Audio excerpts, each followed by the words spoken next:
Underground gold shop. Jaipur नाम के शहर में बंसीलाल नाम का एक आदमी रहता है। उसके बेटी की शादी फिक्स हुई होती है, जिसके लिए वो ढेर सारे गहने बनवाने के लिए एक सुनार के पास जाता है। अरे बंसीलाल जी, आइए आइए, कहिए कैसे आना हुआ। बनवारी लाल जी, बेटी की शादी तय हो चुकी है और गहने बनवाने थे, तो बीवी पीछे पड़ गई कि गहने आप ही की दुकान से बनाने हैं। अच्छा अच्छा, ये तो बहुत अच्छी बात है बंसीलाल जी। आप मुझे बता दीजिए कि गहने कितने बनवाने हैं। उस हिसाब से मैं आपको एक तारीख बताकर उस दिन गहनों की डिलीवरी कर दूंगा। ठीक है, मैं बताता हूँ आपको। बंसीलाल जी सारे गहने जिस दिन चाहिए वो तारीख बताकर गोल्ड शॉप से निकल जाते हैं और घर वापस आते हैं। घर आकर वो टीवी लगाते हैं, तब वो देखते हैं कि कोई बहुत बड़ी चोरों की टोली है जो शादी के सीजन में गोल्ड शॉप में घुसती है और उन्हें लूट लेती है। और वो टोली अब जयपुर में आकर धूम मचा रही है। ये सुनकर बंसीलाल जी बहुत परेशान हो जाते हैं। एक दिन उनकी पत्नी उनसे कहती है, सुनिए जी, अगर हमने बिटिया की शादी सामने रखी तो कैसा रहेगा? अरे नहीं नहीं भगवान, शुभ मुहूर्त मिला है। अगर सामने देखे भी तो क्या पता अच्छा मुहूर्त मिलेगा या नहीं। लेकिन इस चोरों ने जो शहर में धूम मचा कर रखी है, उसे देखते हुए मैंने ये कहा है जी। तुम परेशान मत हो भगवान, मैं देखता हूं क्या हो सकता है। इस परेशानी में कुछ दिन निकल जाते हैं। शादी को अब बस 10 दिन ही बचे रहते हैं और चोरों का इलाज पुलिस भी कुछ नहीं कर पा रही थी। इस परेशानी में बंसीलाल जी बनवारी लाल से मिलने जाते हैं। देखिए बनवारी लाल जी, बेटी की शादी का मामला है, इसलिए मैं कोई मुसीबत नहीं मोड़ लेना चाहता। आप शादी के गहने बना पाएंगे या नहीं, ये मुझे ठीक ठीक बता दीजिए, क्योंकि चोरों का सिलसिला देखकर लगता नहीं कि सब ठीक होगा। अरे बंसीलाल जी, आप चिंता मत कीजिए। जन्म से धंधा करते हुए आ रहा हूं मैं। इन चोर उचक्कों से डरने वाला नहीं हूं मैं। कितनी भी मुसीबत आए, आपके बेटी के गहने वक्त पर मिल जाएंगे आपको। लेकिन ये सब आप कैसे कर पाओगे, जरा मुझे भी तो बताइए, ताकि मैं भी निश्चिंत रह सकूं। अच्छा अच्छा, तो आइए मेरे साथ, मैं दिखाता हूं आपको। बनवारीलाल जी बंसीलाल को अपनी ही दुकान के एक तहखाने में लेकर जाते हैं। वहां बंसीलाल जी जो देखते हैं उसे देखकर वो हैरान रह जाते हैं। उस तहखाने में एक बहुत बड़ा सोने चांदी के आभूषणों के निर्माण का अंडरग्राउंड गोल्ड शॉप रहता है। बनवारीलाल कहते हैं, जी बंसीलाल जी, अब बोलिए क्या कहेंगे आप। अरे बाप रे बाप, ये तो कमाल है। एक छोटी सी दुकान के नीचे इतनी बड़ी अंडरग्राउंड गोल्ड शॉप होगी, ये तो कोई सपने में भी नहीं सोच सकता। ठीक कहा बंसीलाल जी। चाहे दुनिया इधर की उधर हो जाए, पर आपके बेटी के गहने आपको वक्त पर देने से मुझे कोई नहीं रोक सकता। बनवारीलाल बंसीलाल की बेटी के गहने बनवाने लगते हैं। तभी कुछ चोर उनके शॉप में आते हैं, लेकिन उन चोरों को कुछ भी नहीं मिलता और उनको ये तक नहीं पता चलता कि उसी शॉप के अंडरग्राउंड में गहनों का निर्माण हो रहा है। चोर बहुत ढूंढते हैं और वो आखिर गोल्ड शॉप छोड़ के चले जाते हैं।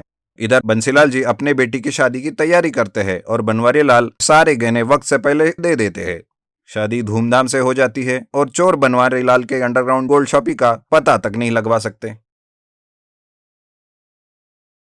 बांस की बिरयानी।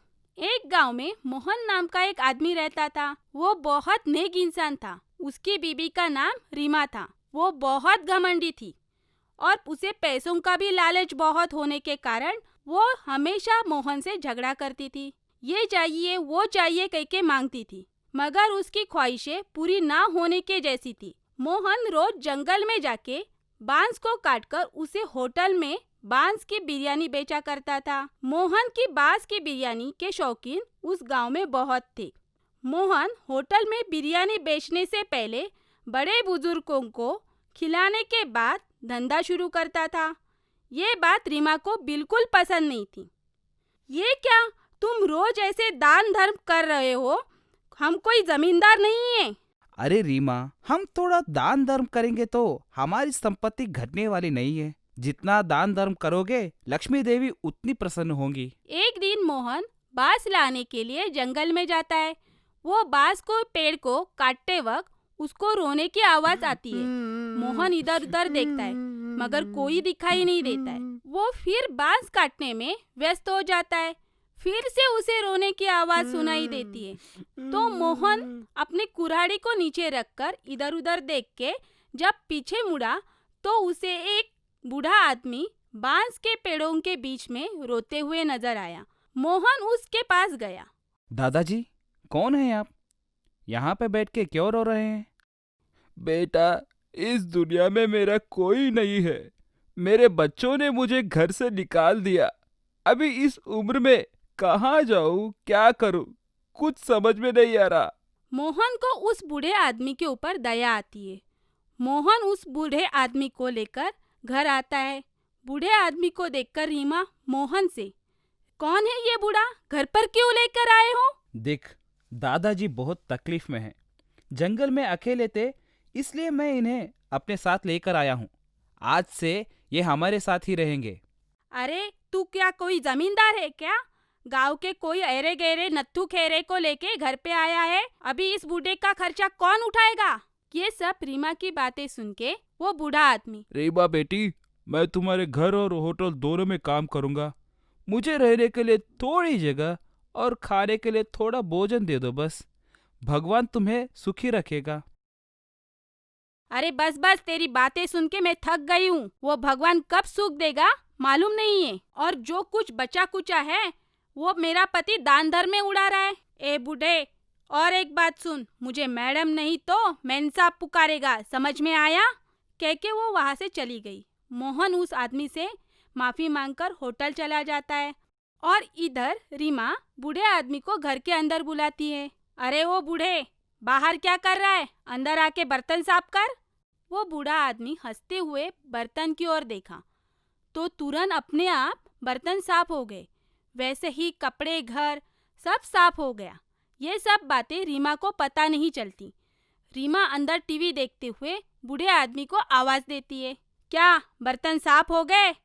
तो कपड़े साफ कर, घर की सफाई कर, मेरे पति के होटल जाके उनका हाथ भी बटाओ।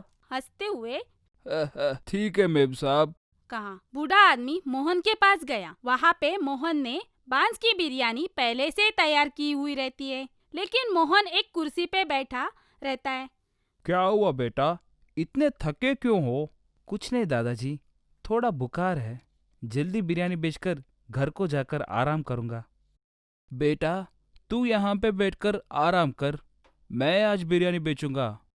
तब मोहन वहाँ पे बैठ के आराम करता है तो उतने में एक भिखारी आदमी आके बूढ़े से बिरयानी मांगता है। तो बूढ़ा बिरयानी देने से मना कर देता है। तब मोहन बूढ़े से, दादाजी, उनको बिरयानी दे दीजिए।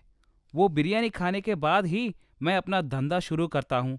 वो पेट भर के खाने के बाद ही उनका आशीर्वाद हमारे ऊपर सदा बना रहेगा। ये सुनकर बूढ़ा आदमी खुश हो जाता है।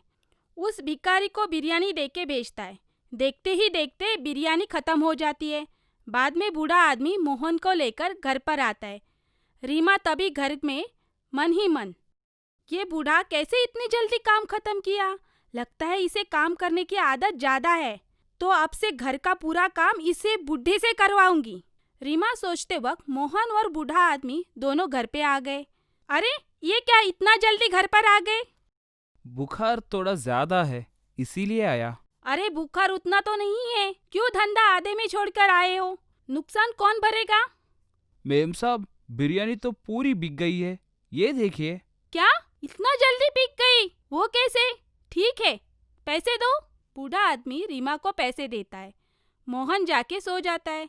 रीमा मोहन को दवाई देने के बजाय पैसे गिनने में व्यस्त हो रहती है। बूढ़ा मोहन के माथे पे ठंडे पानी का कपड़ा रखता है।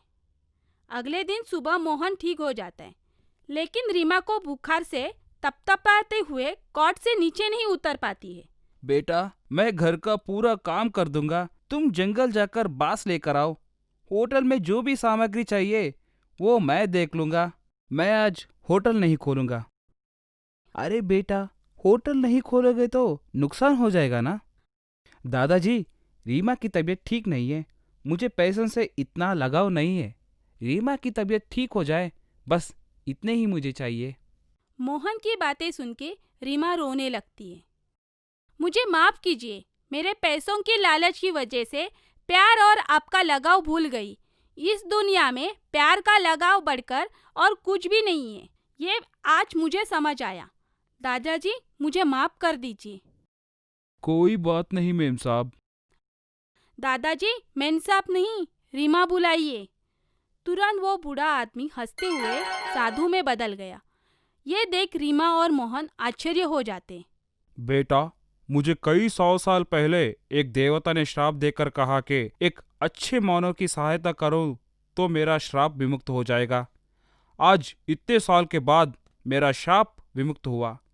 ये लीजिए, इन हीरों को आपके पास रखिए। इन पैसों से गरीब लोगों की मदद कीजिए। कह के वो साधु उधर से चला गया।